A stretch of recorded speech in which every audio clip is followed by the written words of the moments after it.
meeting of the Rules and Government Committee of the Los Angeles City Council is now in session. We have Council Member Jack Weiss, our Vice Chair, and myself, Eric Garcetti, our Chair. Here we have a quorum constituted, and we have a 4-item agenda, mostly having to do with water conservation and water rates. Is that all right? I'm just kidding. That was earlier today. And the marathon. You know what? And the marathon. I thought it was never going to end. Yeah. So let's take up the first item. Item 1 is a CLA report relative to the city's position on legislation defining and criminalizing terrorism, providing state and local law enforcement authority to investigate potential terrorist and or terrorist threats, and allowing the state to prosecute terrorism cases pursuant to Resolution Weiss-Hahn. Annie Danino is here with a report. All right. Good afternoon. Good afternoon. This is a report subsequent to a Weiss-Hahn resolution requesting that the city support legislation that will define and criminalize terrorism, provide state and local law enforcement authority to investigate terrorist threats, and allow state to prosecute terrorism cases. Currently, there is no state law defining or prohibiting terrorism. In addition, state law does not provide California law enforcement agencies with the authority to investigate potential terrorists and terrorist threats. Therefore, the CLA recommends that the committee adopt the amended resolution to include in the city 2009-2010 state legislative program support for such legislation. All right, Mr. Weiss. You know, if I were a councilman, I would just speak for like 20 minutes about this. Yeah, tell us why terrorism is a bad thing. But I can't. Gonna move it? I can't bear hearing a council member speak today. All right, even yourself. That's There is a remarkable restraint. the resolution attached to the CLA report addresses a technical correction to ensure that this is in the 2009-2010 legislative program. Okay. So, Is anybody looking at this in the state? Introduce it? Are we looking at it? Is anybody looking to introduce this at the state level? I couldn't find any pending legislation. This is something that the chief of police was interested in. Harry, have you been working with anybody at the state level? I believe the mayor's office has some not really sophisticated. All right. Yeah. Well, we'll look forward to a specific piece of legislation to support and move forward. Okay.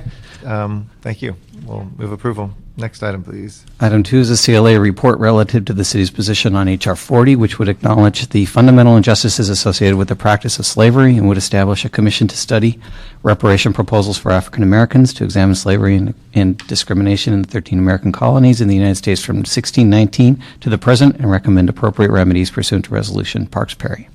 All right. Christopher is here with a report. Good afternoon. Chris Concepcion with the CLA's office. Before you is a resolution that supports H.R. 40, which would establish a commission to study the reparation proposals for African Americans. The city has supported the same resolution last year, and I believe in the year 2000 as well. It's the same text with a few amendments to it. So I can answer any questions if you have them. Well, I think we've done it before. We'll do it again. Approval? Can I give a speech? Of course. All right. Thank you. Appreciate it. Item 3.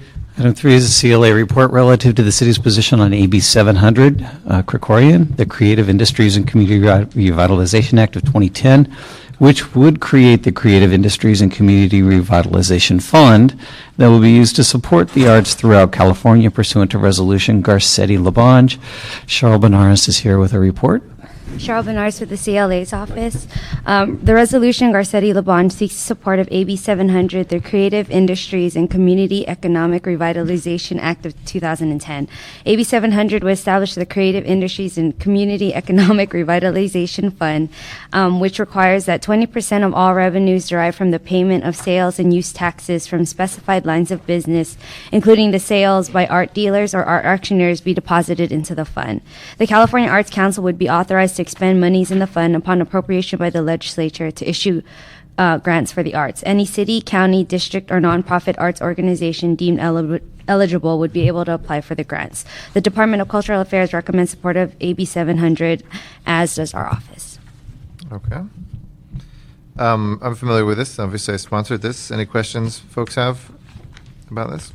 If you sponsored it, must be actually. It'd be 20% of all revenues from art dealers, art auctioneers, others would be deposited in a fund to help arts. So, Sounds it goes back. All right. We will move approval. Thank you. Appreciate it. And last but certainly not least, Item 4 is Item 4. a CLA report relative to the city's position on legislation that would reauthorize the federal assault weapons ban to reduce the availability of assault weapons in the United States and abroad pursuant to Resolution Weiss, Garcetti, Reyes, Weezer, Gruel, Hahn, Wesson. all right. Annie Danino is back. Annie Dino from CLA again. Again. The federal assault weapons ban prohibits the sale of semi-automatic weapons to civilians. The ban was enacted in 1994 and expired in 2004 after 10 years. Although several legislators have attempted to introduce legislation reauthorizing the ban for another 10 years, they've been unable to get congressional support for the reauthorization. Access to assault weapons was recently highlighted in the killing of 4 Oakland police officers by a parolee with a semi-automatic assault rifle. In addition, estimates provided by the Mexican and U.S. law enforcement report that as much as 90% of assault weapons used by Mexican drug cartels come from the United States. This drug-related violence has resulted in the deaths of more than 7,000 people, including law enforcement officials. Shortly after the 2008 election, President Obama stated that making the expired assault weapons ban permanent was a priority in his forthcoming administration. And on February 25th, 2009, Attorney General Eric Holder repeated the Obama administration's desire to reinstate the assault weapons ban. The CLA recommends support of legislation that would reauthorize the federal assault weapons ban. Okay. Any comments? It is long overdue. All right. Well, I see 2 other names on here that are committee members, so we'll move approval unanimously. Any public comment? None? Have a great day. We almost broke the record. I think 11 minutes was a record. That's pretty That's pretty good. I probably, in real time, it was a record. That's but called efficient government. that is called efficient government. And we can take up water rates. No rising in support of anyone's leadership at all? I'd like to rise